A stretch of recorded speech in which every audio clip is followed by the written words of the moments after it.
Hey everyone, I want to take a few moments to give you a life update. Over this past season, God has been leading me through some exciting milestones, some challenges, some pretty painful things we had to go through, as well as exciting things. I don't have any other agenda for this video. We're not going to ask for donations or ask you to sign up for something. I just wanted to share from my heart on some things that have been happening and some things that are going to be happening that you probably will be hearing soon. One of them is you probably are seeing my hair changed, and some of you probably are wondering what happened to Vlad. Is he going through some crisis? No, this is just my wife decided that it's time for me to have a more of a, I don't know, mature haircut. And so you're gonna see a little bit more of hair. I don't like to go too much into styles and clothes and all of that stuff. So my wife she is the gifted one in this area, and she likes to choose how I look. And so this year I turned 39 and I am on my way to the fourth floor, they call it, the 40th, and it's going to be next year when I'm going to be 40. And when I had a dinner with Bob Larson last year, he recommended me a book by this guy named Bob that's called Decade by Decade, where he takes everyone's decades and breaks them down to what their life is really about within their decade. Now, this guy, I guess, interviewed a lot of high-functioning CEOs and individuals, so his assessment comes from that experience. And I found it very interesting. I bought that book, read it. It's actually very easy to read. And he talks about how from 0 to 9 is your security, from 10 to 20 it's your self. You're trying to discover yourself. In your 20s, it's about survival. In your 30s, it's all about trying to reach success. And as you get into your 40s, it's a lot about pursuing significance. And there's a lot of struggle because you're sandwiched between two worlds, your elderly parents and your little children. And then you get into your 50s, there's stride. You get to 60s, there's strategic years. 70s is succession. 80s is slippery. And 90s is sleep. Now, they all start with S's, and when he sat down with me, he told me something, Bob Larson, that stuck with me. And he said, Vlad, you need to zoom out. Your best days are ahead of you. Don't rush. These problems you're experiencing, challenges you're experiencing, there's going to be another battle. There's going to be another thing. There's going to be another thing. He's like, it's not just about trying to be as successful as you possibly can, nor is it about just trying to find your best rhythm. He's like, your best days are ahead of you. And when he told me his journey, it brought a lot of perspective in my life. So just throwing that out as a bonus for something that I've been kind of framing my life through. It's a journey. It's not a sprint. So the first big life update is I graduated from Faith International University with bachelor's in theology. So about 3 years ago, I was challenged really by the Lord, but also prompted by a good friend of mine, Everett, to pursue higher education. Now, for those of you who know me, I have high school diploma. I am ordained with the Assemblies of God as a minister. And I actually attempted to go to college, I think 3 times. Once I went to Assemblies of God college for like 6 months, and then I just quit because I got ordained without finishing 2 years. There was another way to get it ordained, so I was doing it for ordination. The second time I went to college was when a guy locally actually offered me a 2-year scholarship. And I went for 3 months, and I was already in youth ministry. There were people there straight out of high school trying to figure out their life. And honestly, I felt like, man, I don't belong here. Not that I was like, I got my life figured out, but I felt like I was in a room of teenagers whose parents are paying for them to go to school to one day figure out what they want to do with their life. And I don't know, it's just discouraging, and I quit. Third time, I went to my local community college, and I signed up for classes, and I never showed up. Now, I'm just being vulnerable. I'm being honest. I'm the oldest of 5.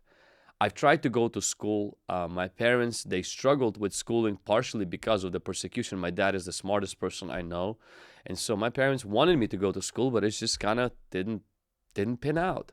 And I always felt like this is an area of my life that I don't want to pass on to my children, nor do I want to live with as I tried, and I failed. I got to like finish this thing. Now, nor am I going to go to school just so I can prove to someone that I have a degree. I don't personally care about that. So there came a time, and we had this president of this university planning to come to our church to talk to one of our directors about how we can partner with their university with our internship program. Around the same week, I started to feel this impression that I need to go back to school, not necessarily to become even a better preacher, but to understand fundamentals, and because the future where God is taking me, where God is taking our church, I do have to be educated, and it has to start somewhere.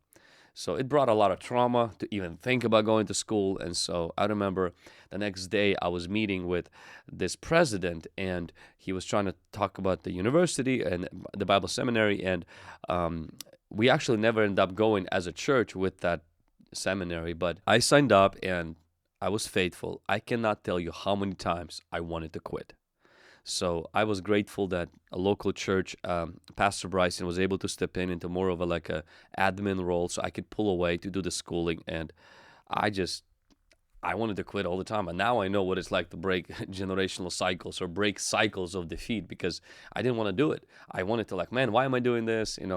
My YouTube is growing. In fact, in some of the classes, I had students would message me and they're like, hey, I just watched your video. Then I would get people message me, my videos showing up in Bible schools. So I'm like, man, why do I need that? But I had to stay obedient. And that's what I learned, is that God called me to do that.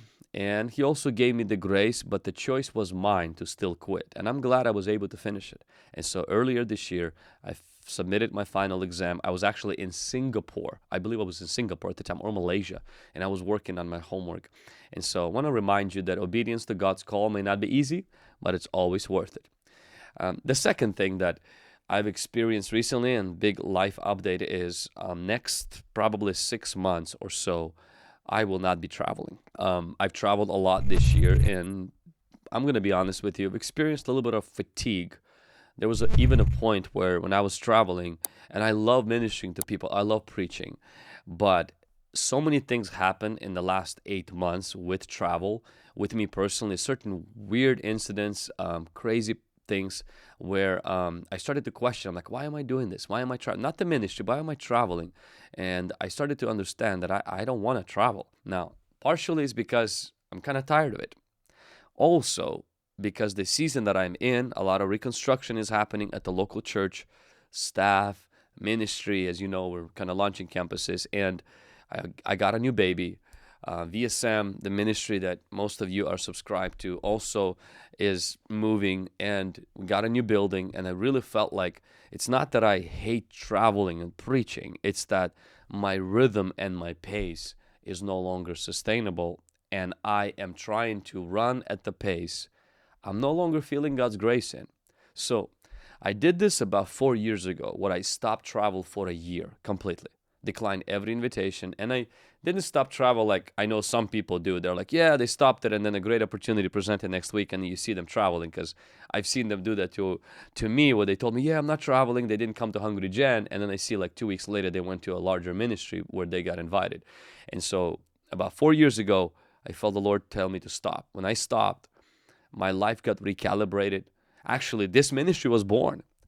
And so these next months, I'm pausing from the travel speaking engagements outside of speaking engagements. So that's why if you don't see me at Breakers Conference or a few other places, and quite a few of my friends also who invited me, and I explained to them, I said, hey, I love you, appreciate you, but I'm taking a little bit of time off from traveling outside of our local church. We have 2 campuses, and I got a baby, and the travel that I'm going to do next year, it's going to be at a lot slower pace. I'm going to be bringing some of my pastors with me as well to kind of pour into them, disciple them. And I really feel like these next 4 or 5 months is a lot of recalibrating. I don't feel burned out, but at particular season, I just felt tired from traveling. And so I don't personally enjoy traveling. I enjoy being home. I'm a homebody. I enjoy my routines, my rhythms, and I felt like I needed to get recalibrated back to where God wants me to be and what His vision is. And I don't necessarily struggle with this desire to be known everywhere, not miss out anything, be constantly relevant, those things. Maybe I had that 3 years ago, that I don't have that itch anymore. I don't need to scratch it. So I'm like, why do I need to constantly travel? And so I've been saying more no's. It's hard because some of these people, I love them. I would love to go, but yeah. I always tell people I don't chase balance in my life. I pursue God's rhythm because God's rhythm has His grace. And when I sense no rhythm and I sense no grace, then I pull back and I recalibrate. Third thing, and this was hard, is we went through a very challenging season at the very busy season of our church when we had a conference, and I was going through a lot of staffing restructure. It was emotionally draining. At the same time, my wife started to have kidney stones. Now, most people, I don't think anybody with an exception of just very few people know that my wife was pregnant. And word was, meaning it's past tense. And when she started to get kidney stones, we found out she's pregnant. And it was a joyful news and at the same time a troubling one with her having kidney stones. She didn't have kidney stones before. There's no history of that. So we just thought, they will pass and everything will be fine. Then the Holy Spirit conference comes, and things get so intense. I mean, I think I spent 5 out of 7 days in ER. Never had that in my life. I've seen her in pain. I've never seen her before in my life. I've never seen her in agony. I mean, Sammy was being born, didn't see that pain. I mean, from fainting to throwing up on the way to the hospital and fainting, and me preaching at the Holy Spirit conference and praying for people, and I had to run and take her to ER, and it was tough. It was probably one of the most challenging. I felt like the devil made my head a punching bag, and there was nothing I could have done. And I leaned into prayer. I have intercessors that pray for me every single day. So I lean into intercessors. I prayed to the Lord, and it's kind of one of those things I sensed that God was just saying, keep on walking through it. And it wasn't about what I'm going through. It's how I'm going to go through it. Am I going to trust in God? Am I going to still love people? Am I going to still do that thing? And so finally she passed all the stones, and then we find out she also lost the baby. And so that was tough. It was a lot more tough on her than on me because I wasn't carrying the baby. But, we already kind of had in our heart, the name of the baby and everything. And it was a very early pregnancy. And so, yeah, it took some time to grieve. It took some time to kind of put it in God's hands. I don't know what happened. And I am very careful when people start coming to me and like, hey, I think I know what, and it's one of those things. I put it in God's hands, and I know that He is with me. And yea, I walk through the valley of the shadow of death, I fear no evil. That's kind of how I process those things. I know that I'm going to see that baby in heaven, and I'm going to love the one that I have the joy and the privilege of raising today. A little bit more on the lighter side, I started running again. Now, physically running. For those of you who maybe know that a long time ago, I used to be actually pretty consistent runner. I wasn't like big, but in my class at high school, I was the fastest one. And I would run after school. I would run after work. And it helped me to be motivated, helped me to actually get my energy. And I encounter God through movement. So I'm not one of those people who loves to kind of sit in God's presence and do nothing. It's very difficult for me. I sit and I read the Word and I contemplate and I digest the Word, and I can sit for hours. When it comes to prayer, I gotta move. So I walk, I hike, I pace back and forth, and occasionally, I would be on my knees. But generally, I pace and I move and I have motion. And so last 6 months, there's been a lot of walking and hiking. And honestly, this has just happened recently. I felt the Holy Spirit almost like crank up the speed. And He says, I want you to run again. And almost like an invitation. Now, not only for spiritual reasons, but physical, mental. Something that was brought to my mind, a pastor a long time ago, I remember I was actually running on the treadmill. And this pastor said about ministries and ministers, about burnout and stress. And he said, one of the best ways the pastors can handle stress, bad stress, is by intentionally prioritizing good stress. And I remember when he said that, first I was like, I understood it, but I was like, man, no. And so things like cold plunge, things like running, he's like, it's stressful for your body. but it's actually helping you to deal with bad stress. And that always got stuck in my head. And I don't like to exert a lot of energy. But I've noticed in the last few months, partially is because of what I was going through, that I was lacking that energy. I cut back on the caffeine, but I was like, I need to get back to this. And so it's been interesting so far. It's been amazing. A little bit of running, a little bit of push-ups, a little bit of pull-ups, kind of getting my physical health back in that rhythm and that momentum. Another thing is I started to read my physical Bible. Now, for those of you maybe know or who don't know, mostly I've read my Bible in the last probably quite few years on my tablet, iPad, or my iPhone. And I started to notice that I need to pull back a little bit from the electronics. There was a season earlier this year where I took I don't remember, it was 2 months something, where I completely disconnected from social media. Now my social media was still running, but I didn't have it on my phone, and I removed it from my and everyday checking it. And so one of those adjustments happened is I actually picked up a physical Bible, and I have a lot of them, and started to intentionally read, highlight, and be in the physical Bible. Now, I still use the YouVersion Bible app to check my reading plan, because I have a reading plan that I follow. It's the annual one, and but the reading is actually done physically, and it's been amazing. Bring a little bit of light to it, because the physical Bible doesn't have a light, and it's better on your eyes. I think it's better for me to connect. I'm able to. I don't know. There's something about it that the electronic Bible doesn't provide. I'm not against electronic Bibles, but this one has been amazing. A few books that I've read recently that I just wanted to share with you. This is just life update.